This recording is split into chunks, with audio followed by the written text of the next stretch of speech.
And during this time, I'm going to refer to them as the saints because it's easier to say, but the saints moved from one area to another, and as they got larger and had more influence, they became very frightening to people. And they would move into an area, at first they were welcomed because they would buy up a lot of property, and a lot of people made money off the Mormons. And then they would start ingratiating themselves into the politics, and they became a voting bloc that scared people.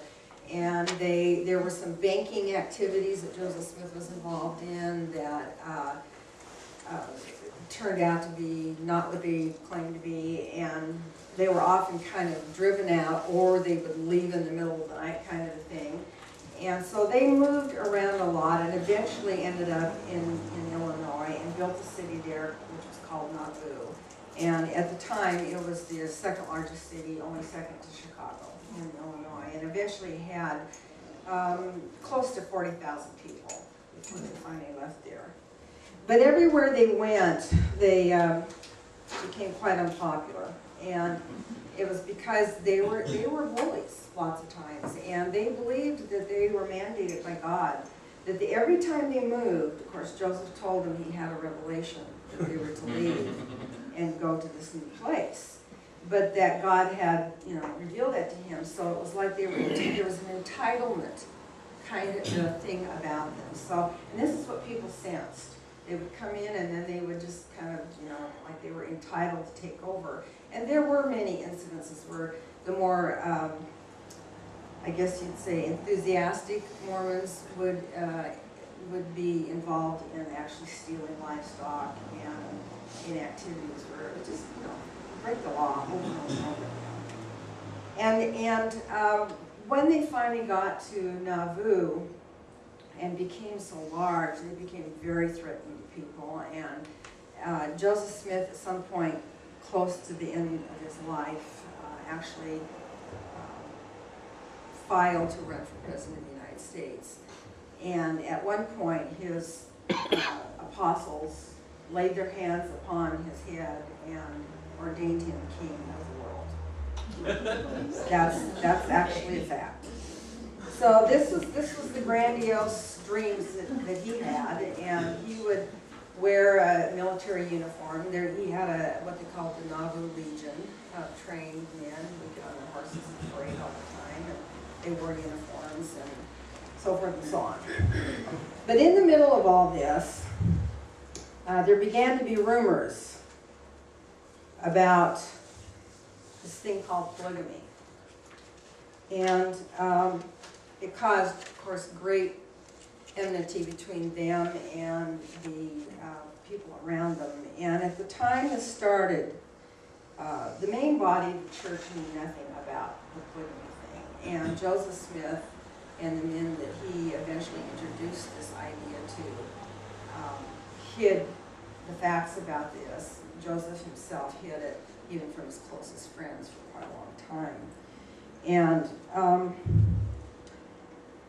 at the end, what did him in was that finally some of his closest friends and people high in the church started a newspaper business, and their first issue, and I think I've told you about this before, was all about Joseph exposing his financial dealings that were illegal and the polygamy rumors, and they called him to repentance for it.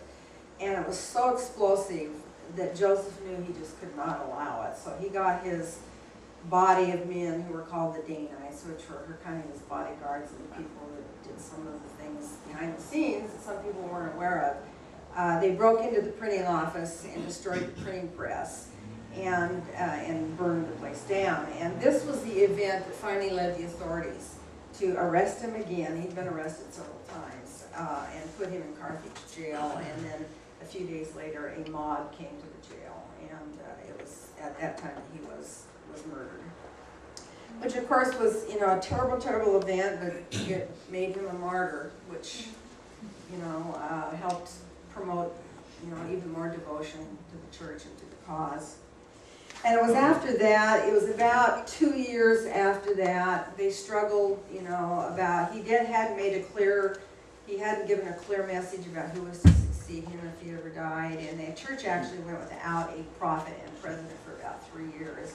But Brigham Young eventually, through the strength of his personality, was chosen to be the prophet and president.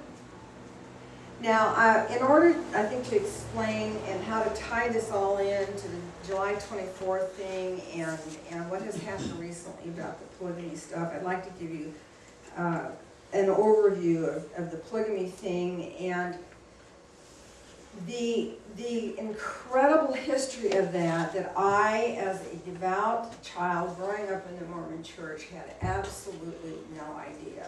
I was raised, you know, to believe that this man, you know, was close to God, and that his polygamy was something to be extremely proud of, and I was proud of it. I never understood it, and as I got older, I certainly didn't like it, but I did believe it was a commandment from God. I truly did believe that for a long, long time. Now, I'm going to stop for just a minute and see if you have any questions about just the history or Joseph Smith or anything before I go on. Yes. Oh, wait a minute, I forgot, you're the one in charge.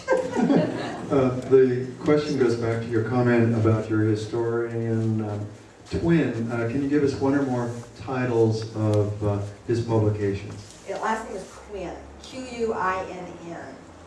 Michael Quinn. Oh gosh. Sam, can you help me? I didn't, well, somewhere in here I do have, if you'll... Mormon hierarchy. Mormon, oh, hello. Mormon hierarchy. And then what about, what's the very first one? Oh, the Mormonism in the Magic World? Yeah, Mormonism in the Magic World, where he talks a lot about Joseph Smith and the occult and all that kind of stuff. If you'll look it up you'll find them on Amazon. They're just fabulous books. In fact, they're so footnoted that about half of every page is footnotes. So he does his research. Okay, who's next? Is it Richard. Is it me? Yeah. Unfortunately, when you found this group, when you apparently gave your first two talks, it's very interesting. I'm so ignorant I don't even know where the word Mormon comes from, but I've heard of the Book of Mormon. Right, the Book of Mormon, in the Book of Mormon there is a major character whose name is Mormon, and that's how, when the Book of Mormon was published, not long afterwards, the Latter-day Saints began to be called Mormon by other people. The church has recently tried very hard to get the press and everybody not to use that word, but it doesn't work. It's just too entrenched. They don't want to be called Mormon for whatever reason, I don't know. Okay, over here. Maybe it's just an overact of imagination, but when he died, the circumstances of that, in regards to the jail, was that like a non-Mormon mob purely with the objective of killing him, or was it in the confusion of it that he was killed? Was it a Mormon mob there to free him? Or? No. It was a non-Mormon mob. There are some other things involved with this. Joseph Smith and Brigham Young and some of the early leaders of the church were very involved in Masonry. And it's a very complicated story, but some of the men who were in the mob, they thought Joseph had revealed a lot of the secrets of Masonry, and he really did, because a lot of the temple ceremony that's in Mormonism is almost copied verbatim from Masonic rituals. And so they thought he had, betrayed them, and so that a lot of that was involved. And who knows whether they intended to kill him, but at the time, some men got into the jail with guns. They came up the stairway. Joseph had guns secreted to him, and so he did have some weapons. The church never tells you that. But he did get off a few shots and injured a couple of men, but he ran for the window to escape and was shot and fell out of the window onto the ground. And as he fell, he gave, is there no hope for the widow's son? I believe it is. It's a Masonic term. It's like, help me, you Masons out there, or save me. And he fell to the ground and died. So it was definitely a hostile mob.